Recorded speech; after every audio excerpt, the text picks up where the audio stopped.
Hello hi everyone, welcome to my vlog. Hi mass world. ఈరోజు నేను అలసందల వల్ల ఎలా చేసుకోవాలనేది చూపించాలనుకుంటున్నాను.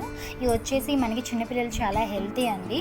ఇప్పుడు వచ్చేది రైనీ సీజన్ కాబట్టి మనము వేడివేడిగా ఇలాంటి వాళ్ళు చేసి పెట్టి అయితే ఇవి వాళ్ళు చాలా క్రిస్పీగా వస్తాయి అన్నమాట. ఇది ఎలా అనేది ప్రాసెస్ ఇప్పుడు నేను చూపించబోతున్నాను.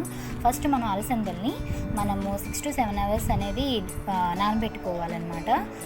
నెక్స్ట్ నానబెట్టుకున్న తర్వాత ఇప్పుడు నేను మిక్సీ జార్లో వేసి ఇలా మెత్తగా చేసుకున్నాను పిండిని.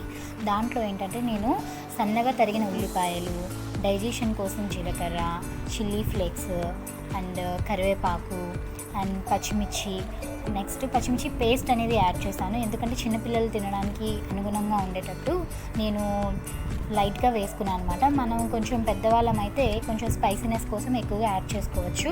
అండ్ పచ్చిమిర్చి కూడా చిన్న చిన్న కట్ చేసి వేసుకుంటే మనకి కొంచెం స్పైసీగా కారంగా తగులుతూ ఉంటుంది. బట్ నేను పేస్ట్ అనేది యాడ్ చేశాను చాలా లైట్గా అనమాట.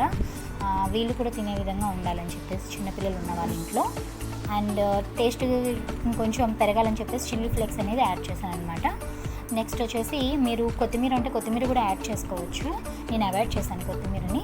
అండ్ ఇంకా నెక్స్ట్ వచ్చేసి మనం కొంచెం క్రిస్పీనెస్ కోసం రైస్ ఫ్లోర్, బియ్యం పిండిని మనం యాడ్ చేసుకోవాలి. బియ్యం పిండిని యాడ్ చేసుకున్నాక మనము లైక్ కట్లెట్ టైప్లో తీసుకోవాలన్నమాట. ఈ రైనీ సీజన్లో మీకు కనుక నచ్చినట్లయితే please like, subscribe and share my beautiful recipe with all of us.